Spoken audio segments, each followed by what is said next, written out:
ओम शांति। गुणों का सागर शिव बाबा हम सभी में अपने सर्व गुण भर देते हैं, और जब गुण आत्मा में धारण होते हैं तो उसके साथ साथ पुराने जन्मों के अवगुण, पुराने संस्कार वो भी रियलाइज होने लगते हैं, और उन अवगुणों को निकालने के लिए आत्मा पुरुषार्थ करने लगती है। और एक बहुत सुंदर पुरुषार्थ की विधि जो सौदागर रत्नागर बाबा हमें सिखाते हैं वो है रोज़ अपना पोता मेल चेक करना, और जो सही है उसे स्वीकार करना, और जो गलत है उसको ईश्वरीय याद की अग्नि से भस्म कर देना। तो ये चेक और चेंज, ये जो तरीका है बाबा जो हमें सिखाते हैं, यदि हम लगातार अपने ब्राह्मण जीवन में इसे कायम रखते हैं, रोज़ रात को सोने से पहले अपना अकाउंट रखते हैं, तो बाबा ने कई बार कहा है कि हम धर्मराज की सज़ाओं से भी छूट सकते हैं। तो आज की मुरली भी कैसे हमें अवगुणों को निकालना है, गुण स्वरूप बनना है, उसकी विधि सिखा रही है। अच्छा, 13 अक्टूबर 2025 बाबा के महावाक्य हैं, मीठे बच्चे तुम्हें देवता बनना है, इसलिए माया के अवगुणों का त्याग करो। गुस्सा करना, मारना, तंग करना, बुरा काम करना, चोरी चकारी करना, यह सब महापाप है। प्रश्न है, इस ज्ञान में कौन से बच्चे तीखे जा सकते हैं, घाटा किन्हें पड़ता है? उत्तर है, जिन्हें अपना पोतामेल रखना आता है वह इस ज्ञान में बहुत तीखे जा सकते हैं। जिन्हें अकाउंट रखना आता है, ये भी बहुत महीन बात है, क्योंकि अकाउंट ऊपर ऊपर से नहीं रखा जाता, गहराई से खुद को चेक करना होता है। तो इसलिए बाबा ने कहा जिन्हें रखना आता है। घाटा उनको पड़ता है जो देही अभिमानी नहीं रहते। बाबा कहते व्यापारी लोगों को पोतामेल निकालने की आदत होती है, वह यहाँ भी तीखे जा सकते हैं। तो रूहानी व्यापारी बनना है, ज़रा भी घाटा ना हो। आज का गीत है, मुखड़ा देख ले प्राणी ज़रा दर्पण में।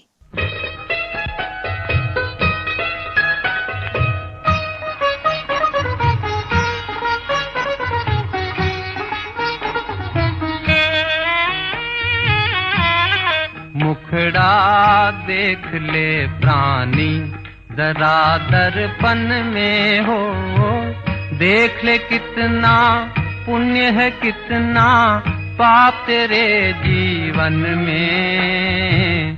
देख ले दर्पण में, मुखड़ा देख ले प्राणी जरा दर्पण में।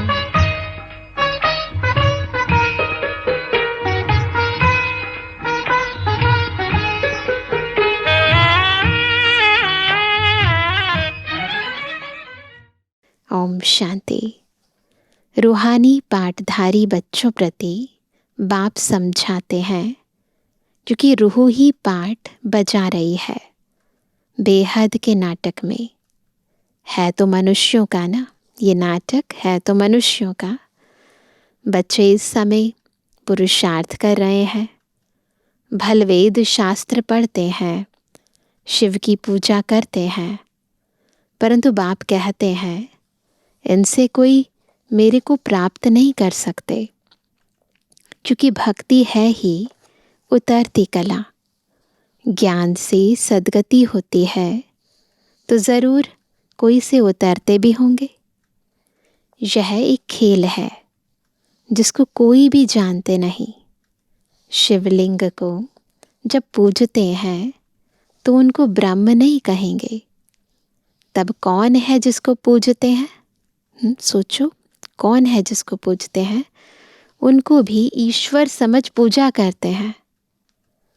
तुम जब पहले पहले भक्ति शुरू करते हो तो शिवलिंग हीरे का बनाते हो। हीरे का शिवलिंग सोमनाथ के टेम्पल में बनाया। अभी तो गरीब बन गए हैं तो पत्थर का बनाते हैं। हीरे का लिंग उस समय 4-5 हज़ार का होगा, उस टाइम की बात है। इस समय तो उनका दाम 5-7 लाख होगा। ये बाबा के टाइम की बात है, अब तो और ज़्यादा। ऐसे हीरे अभी मुश्किल निकलते हैं। पत्थर बुद्धि बन गए हैं तो पूजा भी पत्थर की करते हैं। ज्ञान बगैर, कहते हैं ना, जैसी दृष्टि वैसी सृष्टि। तो जैसे बुद्धि पत्थर की हो गई है, देह अभिमानी हो गई है, तो वैसे ही फिर वो जो चीज़ें बनाते हैं, जैसा क्रिएटर वैसी क्रिएशन, वो भी पत्थर की होती है। जब ज्ञान है तो तुम पूजा नहीं करते हो। चैतन्य सम्मुख में है, उनको ही तुम याद करते हो। जानते हो याद से विकर्म विनाश होंगे। गीत में भी कहते हैं, हे बच्चों, प्राणी कहा जाता है आत्मा को। प्राण निकल गया फिर जैसे मुर्दा है, आत्मा निकल जाती है। आत्मा है अविनाशी। आत्मा जब शरीर में प्रवेश करती है तब चैतन्य है। बाप कहते हैं, हे आत्माएं, अपने अंदर जांच करो, कहाँ तक दैवी गुणों की धारणा हुई है। कोई विकार तो नहीं है। चोरी चकारी आदि का कोई आसुरी गुण तो नहीं है ना। आसुरी कर्तव्य करने से फिर गिर पड़ेंगे, इतना दर्जा नहीं पा सकेंगे। खराब आदत को मिटाना ज़रूर है। देवता कभी कोई पर गुस्सा नहीं करते। यहाँ असुरों द्वारा कितनी मारे खाते हैं। क्योंकि तुम दैवी संप्रदाय बनते हो तो माया कितनी दुश्मन बन पड़ती है ना। तो इस दुनिया के अंदर अच्छा काम करने जाएंगे तो बुरा करेंगे लोग। माया के अवगुण काम करते हैं। मारना, तंग करना, बुरा काम करना, यह सब पाप है। तुम बच्चों को तो बहुत शुद्ध रहना चाहिए। चोरी चकारी आदि करना तो महान पाप है। बाबा कई बार कहते, कख का चोर सो लख का चोर। बाप से तुम प्रतिज्ञा करते आए हो, बाबा मेरा तो आप एक, दूसरा ना कोई। कहते हैं ना, मेरे तो एक आप, दूसरा ना कोई। हम आपको ही याद करेंगे। भक्ति मार्ग में भल गाते हैं, परंतु उनको पता नहीं है कि याद से क्या होता है। बस बोलते रहते हैं, याद करो, सिमरो, है ना। बार बार सिमरन को महत्व देते हैं, लेकिन होता क्या है याद करने से ये पता नहीं है। वह तो बाप को जानते ही नहीं। एक तरफ कहते हैं नाम रूप से न्यारा है, दूसरे तरफ फिर लिंग की पूजा करते हैं। नाम भी है फिर रूप भी है। तुमको अच्छी रीति समझकर फिर समझाना है। इन बातों को बहुत ही गहराई से पहले खुद समझना है और फिर दूसरों को भी समझाना है। बाप कहते हैं, यह भी जज करो कि महान आत्मा किसको कहा जाए। श्री कृष्ण जो छोटा बच्चा स्वर्ग का प्रिंस है, वह महात्मा है या आजकल के कलयुगी मनुष्य? वह विकार से पैदा नहीं होता है ना। वह है निर्विकारी दुनिया, यह है विकारी दुनिया। निर्विकारी को बहुत टाइटल दे सकते हैं। विकारी का क्या टाइटल है? विकारी का क्या टाइटल है? श्रेष्ठाचारी तो एक बाप ही बनाते हैं। वह है सबसे ऊंच ते ऊंच। और सब मनुष्य पाठधारी हैं तो पाठ में ज़रूर आना पड़े। सतयुग है श्रेष्ठ मनुष्यों की दुनिया। जानवर आदि सब श्रेष्ठ हैं। वहाँ माया रावण ही नहीं। वहाँ ऐसे कोई तमोगुणी जानवर होते नहीं जैसे यहाँ होते हैं। सतयुग में तो विकार का नाम नहीं। फिर वहाँ बच्चे कैसे पैदा होते हैं? यह भी तुम बच्चे जानते हो।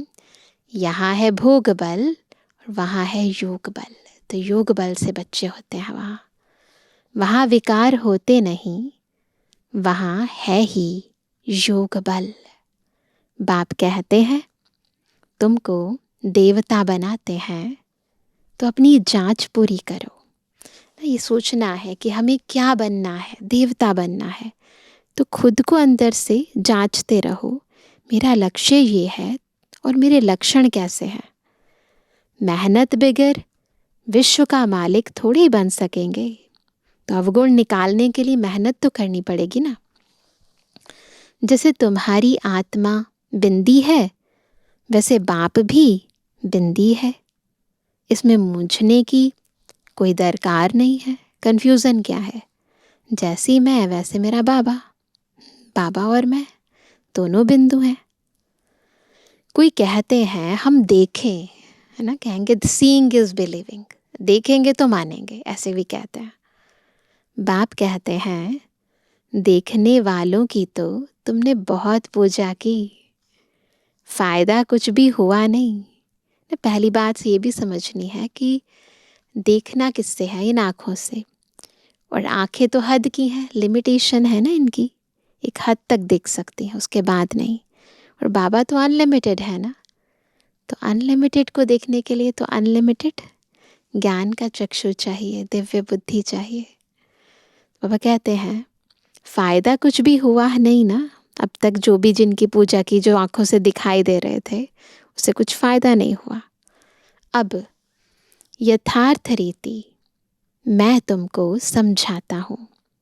मेरे में सारा पार्ट भरा हुआ है। सुप्रीम सोल होना, सुप्रीम फादर। कोई भी बच्चा अपने लौकिक बाप को ऐसे नहीं कहेंगे। एक को ही कहा जाता है। सन्यासियों को तो बच्चे हैं नहीं जो बाप कहे। यह तो सब आत्माओं का बाप है जो वर्षा देते हैं। उन्हों का कोई गृहस्थ आश्रम तो ठहरा नहीं। बाप बैठ समझाते हैं तुमने ही 84 जन्म भोगे हैं। पहले पहले तुम सतु प्रधान थे, फिर नीचे उतरते आए हो। अभी कोई अपने को सुप्रीम थोड़ी कहेंगे। अभी तो नीच समझते हैं। बाबा बार बार समझाते हैं मूल बात कि अपने अंदर देखो कि हमारे में कोई विकार तो नहीं है। रात को रोज़ अपना पोता मेल निकालो। व्यापारी हमेशा पोता मेल निकालते हैं। गवर्नमेंट सर्वेंट पोता मेल नहीं निकाल सकते, है ना। व्यापारियों को तो आदत होती है रोज़ रात को चेक करने की, फ़ायदा कितना हुआ, नुकसान कितना। बाकी जो जॉब करते हैं, चाहे वो गवर्नमेंट करते हैं या प्राइवेट करते हैं, उन्हें आदत नहीं होती। उन्हों को तो मुकर्रर तनख्वाह मिलती है। इस ज्ञान मार्ग में भी व्यापारी तीखे जाते हैं। पढ़े लिखे ऑफिसर्स इतना नहीं। तो ज्ञान को भी उसी आधार से देखना पड़ेगा ना कि सारे दिन में कोई घाटा तो नहीं हुआ। व्यापार में तो आज 50 कमाया, कल 60 कमाएंगे। तो कुछ ना कुछ ऐसा करते हैं ना ताकि प्रॉफिट हो। कभी घाटा भी हो जाएगा। गवर्नमेंट सर्वेंट की फिक्स पे होती है। इस कमाई में भी अगर देही अभिमानी नहीं होंगे, ये इम्पॉर्टेंट बात है। घाटा कब होता है? जब बॉडी कॉन्शियस होते हैं, है ना। और फ़ायदा कब होता है? जब देही अभिमानी सोल कॉन्शियस होते हैं। तो अगर देही अभिमानी नहीं होंगे तो घाटा पड़ जाएगा। माताएं तो व्यापार करती नहीं, उनके लिए फिर और ही सहज है। कन्याओं के लिए भी सहज है। क्यों? क्योंकि माताओं को तो सीढ़ी उतरनी पड़ती है ना। एक बार विकार में जा चुकी है ना, तो भूलना पड़ता है ना वो सारी बातें। कन्याओं ने तो सीढ़ी चढ़ी ही नहीं है। बलिहारी उनकी जो इतनी मेहनत करती हैं। कन्याएं तो विकार में गई ही नहीं, तो छोड़े फिर क्या। पुरुषों को तो मेहनत लगती है, कुटुंब परिवार की संभाल करनी पड़ती है, तो बुद्धि बहुत जगह जाती है। सीढ़ी जो चढ़ी हैं वह सारी उतरनी पड़ती है ना। जो जो चीज़ें इस दुनिया के अंदर, चाहे विकार में गए हैं, चाहे व्यापार बहुत ज़्यादा फैला लिया है, वो जितनी सीढ़ियाँ चढ़ी हैं ना, वो सारी उतरनी पड़ती। चाहे बहुत पढ़ाई कर ली है, शास्त्र अध्ययन कर लिया, तो वो सारी सीढ़ियाँ जो चढ़ चुके हैं उन्हें फिर से उतरना पड़ता है, नीचे आना पड़ता है। घड़ी घड़ी माया थप्पड़ मार गिरा देती है। अभी तुम बीके बने हो, कुमारियाँ पवित्र ही होती हैं। सबसे जास्ती होती है, सबसे जास्ती क्या होता है ना, जो सबसे ज़्यादा हमें खींचता है माताओं को खास, तो वो कहते हैं सबसे जास्ती होता है पति का प्रेम। तुम्हें तो पतियों के पति परमात्मा को याद करना है ना। पति का प्रेम बहुत खींचता है ना। माताएं, कैसा भी पति होगा फिर भी बुद्धि जाएगी, उसी के बारे में सोचती रहेंगी। लेकिन बाबा क्या कहते हैं, तुम्हें तो पतियों का पति खुद परमात्मा मिला है, तो उसको याद करना है ना। तो पतियों के पति परमात्मा को याद करना है और सबको भूल जाना है। माँ बाप का बच्चों में मोह होता है, फिर बच्चों में भी बहुत मोह होता है। बच्चे तो हैं ही अनजान, उनका नहीं होगा इतना, माँ बाप का बहुत होगा। शादी के बाद मोह शुरू होता है। पहले स्त्री प्यारी लगती, फिर विकार में ढकेलने की सीढ़ी शुरू कर देते हैं। कुमारी निर्विकारी है तो पूजी जाती। तुम्हारा नाम है बीके, ब्रह्मा कुमार ब्रह्मा कुमारी। तुम महिमा लायक बन फिर पूजा लायक बनते हो। अभी महिमा लायक बनते हैं, फिर पूजा लायक बनते हैं, पूजनीय पवित्र बन जाते हैं। बाप ही तुम्हारा टीचर भी है, तो तुम बच्चों को नशा रहना चाहिए। टीचर है बाबा तो क्या नशा रहेगा। हम स्टूडेंट हैं, भगवान ज़रूर भगवान भगवती ही बनाएंगे। अब स्टूडेंट है, टीचर पढ़ा रहे हैं तो क्या बनेंगे, भगवान पढ़ा रहे हैं तो हमें भगवान भगवती बनाएंगे ना। सिर्फ समझाया जाता है भगवान एक है, बाकी सब है भाई भाई, दूसरा कोई कनेक्शन नहीं। प्रजापिता ब्रह्मा से रचना होती है, फिर वृद्धि होती है। आत्माओं की वृद्धि नहीं कहेंगे, वृद्धि मनुष्यों की होती है। फिक्स्ड है आत्माएं, उतनी ही है। लेकिन यहाँ पॉपुलेशन सारी इकट्ठी तो आती नहीं ना, तो धीरे धीरे करके आती है। तो इसलिए यहाँ पर मनुष्य आत्माओं की वृद्धि होती जाती है, पॉपुलेशन बढ़ती जाती है ना। बाकी वैसे आत्माएं तो फिक्स्ड हैं। तो बाबा कहते हैं प्रजापिता ब्रह्मा से रचना होती है, फिर वृद्धि होती है। तो ब्राह्मणों की संख्या की भी वृद्धि होती है। आत्माओं की वृद्धि नहीं कहेंगे, वृद्धि मनुष्यों की होती है। आत्माओं का तो लिमिट नंबर है, बहुत आते रहते हैं। जब तक वहाँ है, कहाँ है, ऊपर परम धाम में न, जब तक वहाँ है फिर यहाँ आते रहेंगे। झाड़ बढ़ता रहेगा, ऐसे नहीं कि सूख जाएगा, है ना, ख़त्म नहीं होगा, सूखता नहीं है। इनकी भेंट बनियन ट्री से की जाती है, फाउंडेशन है नहीं, बाकी सारा झाड़ खड़ा है। देखा है ना सबने, बोटानिकल गार्डन कोलकाता में सारा झाड़ खड़ा है और उसका थुर नहीं है। तो बाबा कहते हैं तुम्हारा भी ऐसे है, फाउंडेशन है नहीं, कुछ ना कुछ निशानी है। मंदिरों में देवी देवताओं के चित्र है ना, तो निशानी है। अभी तक भी मंदिर बनाते रहते हैं, मनुष्यों को पता थोड़ी है ना, मनुष्यों को थोड़ी पता है कि देवताओं का राज्य कब था। मंदिर बनाते हैं, पूजा करते हैं, पर उनकी हिस्ट्री, ज्योग्राफी, बायोग्राफी जानते ही नहीं है। तो बाबा कहते मनुष्यों को थोड़ी पता है कि देवताओं का राज्य कब था, फिर कहाँ गया। यह नॉलेज तुम ब्राह्मणों को ही है। मनुष्यों को यह मालूम नहीं कि परमात्मा का स्वरूप कैसा है, बिंदी है। गीता में लिख दिया है कि वह अखंड ज्योति स्वरूप है। आगे बहुतों को साक्षात्कार होता था भावना अनुसार। बाबा भी भक्ति में बहुत साक्षात्कार कराते हैं ना, जिसमें भावना होती है उसका साक्षात्कार कराते हैं। बहुत लाल लाल हो जाते थे, जब साक्षात्कार होता है तो लाल लाल हो जाते हैं। बस हम नहीं सहन कर सकते है ना। वो जो श्रीमद् भगवद गीता में लिखा है ना कि अर्जुन को साक्षात्कार हुआ, तो वो कहता है कि नहीं, अब हम सहन नहीं कर सकते, है ना। तो बाबा कहते हैं अब वह तो साक्षात्कार था।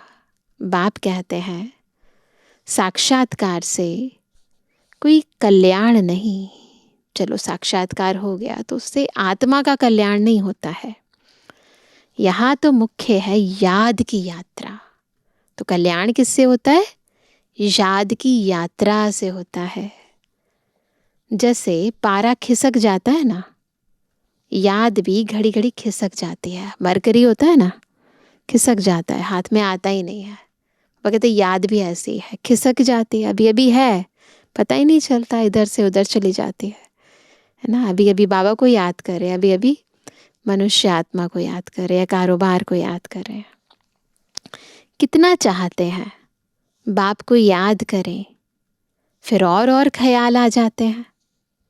इसमें ही तुम्हारी रेस है।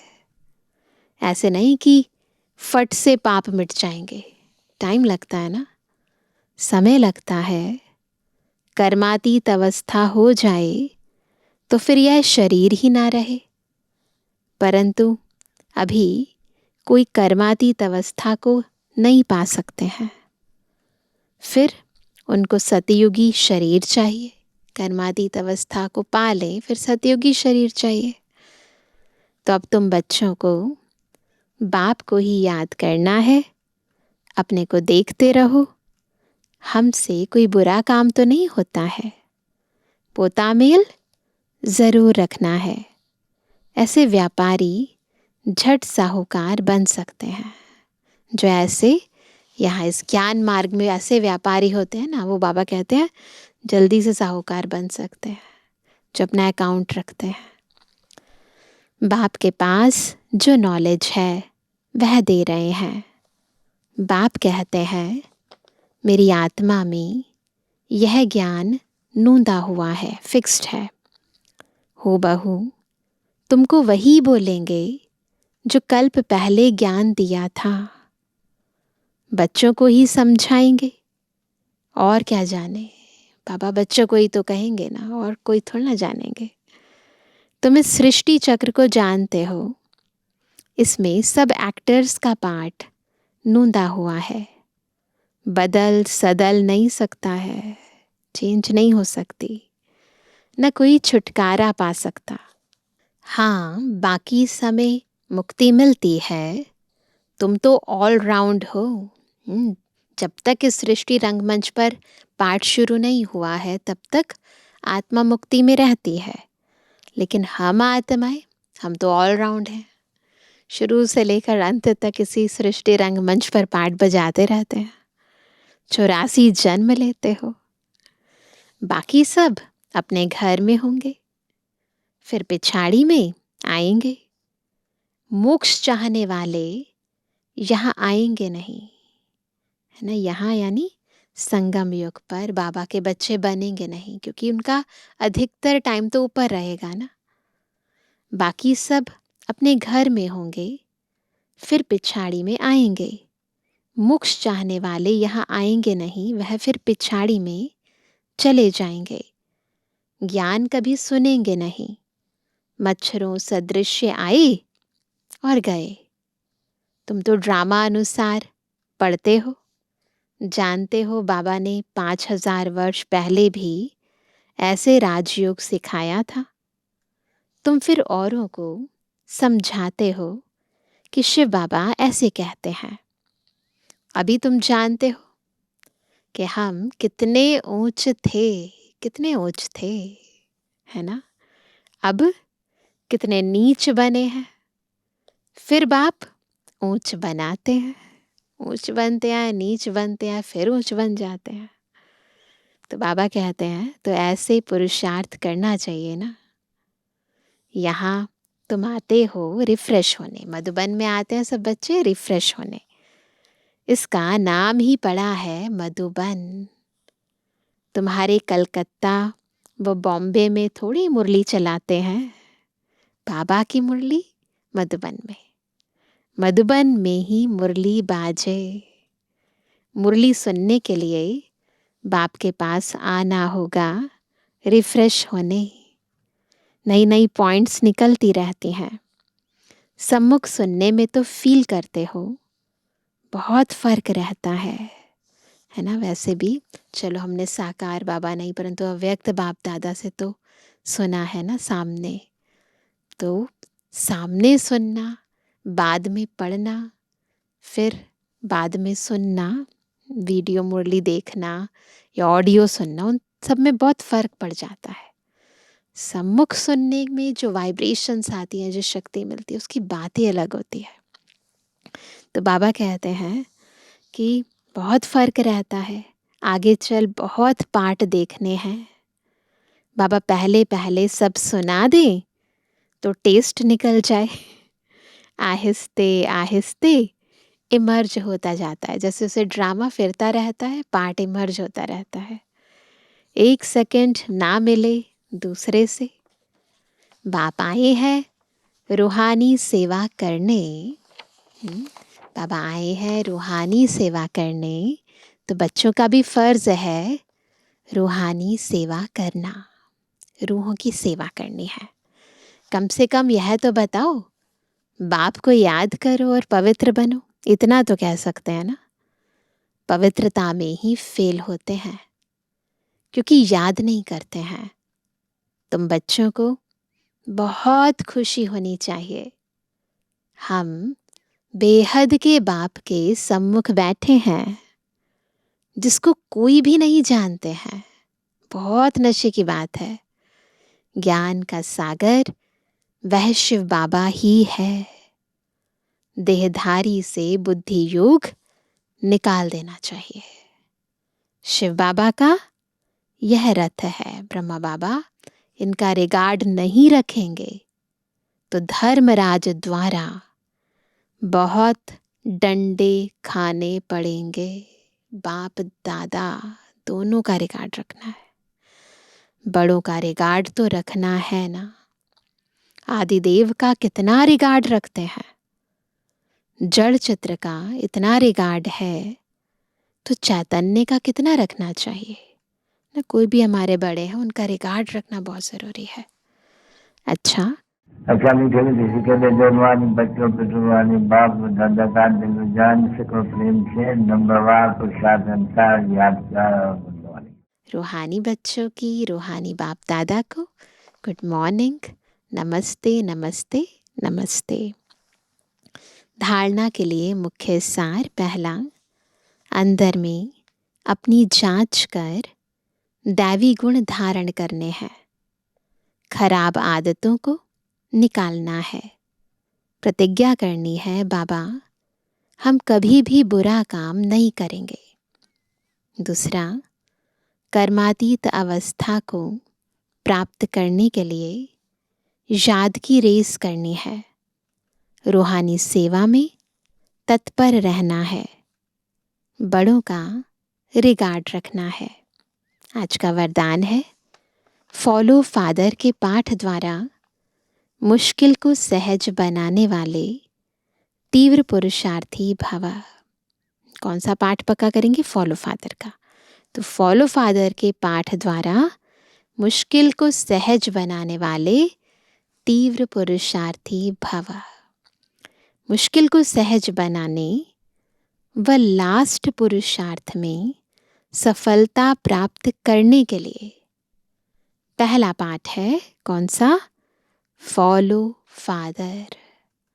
यह पहला पाठ ही लास्ट स्टेज को समीप लाने वाला है। हर बात में बाबा को फॉलो करो। इस पाठ से अभुल, एक रस और तीव्र पुरुषार्थी बन जाएंगे। अभुल बन जाएंगे, एक रस बन जाएंगे और तीव्र पुरुषार्थी। क्योंकि किसी भी बात में मुश्किल तब लगता, कब तक लगता है मुश्किल? किसी भी बात में मुश्किल तब लगता है जब फॉलो करने के बजाय अपनी बुद्धि चलाते हो, श्रीमत में मन मत मिक्स कर देते हो। इससे अपने ही संकल्प के जाल में फंस जाते हो। फिर समय भी लगता है और शक्ति भी लगती है। एक बार जाल में फंस गए तो उसे निकलने में टाइम भी लगेगा, एनर्जी भी लगेगी। अगर फॉलो करते जाओ तो समय और शक्ति दोनों बच जाएंगी, जमा हो जाएगा। स्लोगन है सच्चाई सफाई को धारण करने के लिए। सच्चाई सफाई को धारण करने के लिए अपने स्वभाव को सरल बनाओ। आज का व्यक्त इशारा, स्वयं और सर्व के प्रति मनसा द्वारा योग की शक्तियों का प्रयोग करो। जितना स्वयं को मनसा सेवा में बिजी रखेंगे, उतना सहज माया जीत बन जाएंगे। सिर्फ स्वयं के प्रति भावुक नहीं बनो, लेकिन औरों को भी शुभ भावना और शुभ कामना द्वारा परिवर्तित करने की सेवा करो। भावना और ज्ञान, स्नेह और योग दोनों का बैलेंस हो। याद रखें, भावना और ज्ञान, स्नेह और योग दोनों का बैलेंस हो। कल्याणकारी तो बने हो, कल्याणकारी तो बने हैं, अब बेहद विश्व कल्याणकारी बनो ना। स्व कल्याणकारी, पर कल्याणकारी, अभी बेहद विश्व कल्याणकारी बनो। उसके लिए सबसे मुख्य बात है मनसा द्वारा सेवा करो। अच्छा, ओम शांति।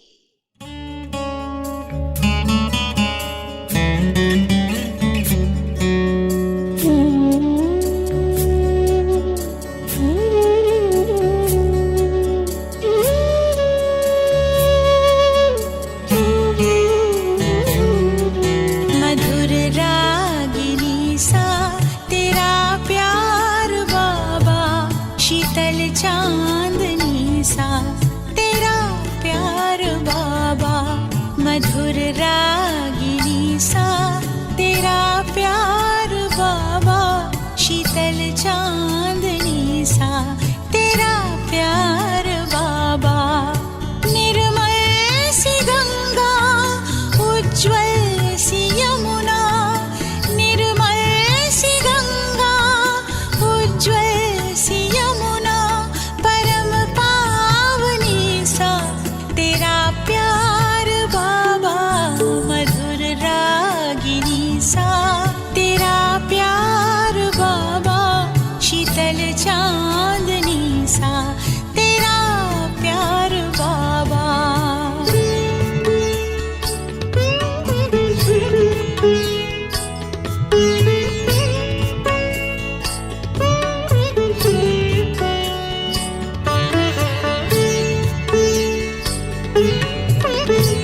खुशियाँ मिली है बेशुमार बाबा, मधुर रागिनी सा तेरा प्यार बाबा।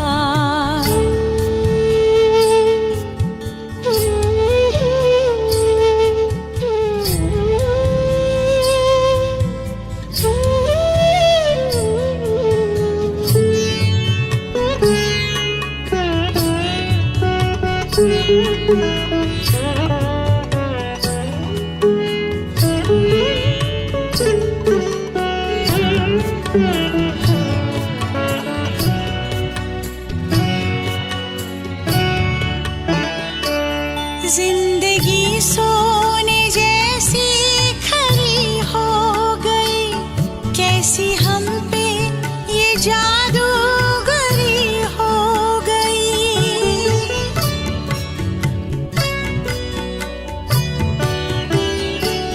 जिंदगी सोने जैसी खरी हो गई, कैसी हम पे ये जादूगरी हो गई।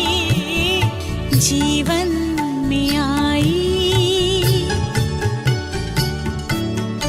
जीवन में आई अब बहार बाबा, मधुर रागिनी सा तेरा प्यार बाबा।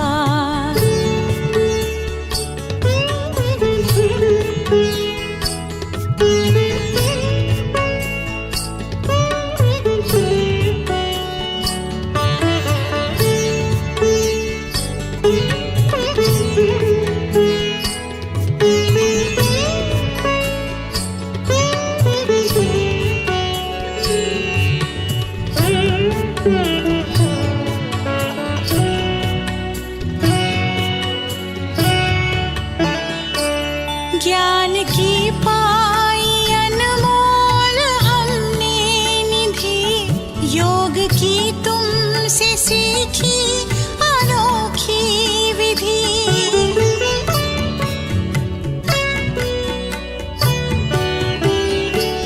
ज्ञान की पाई अनमोल हमने निधि, योग की तुमसे सीखी अनोखी विधि।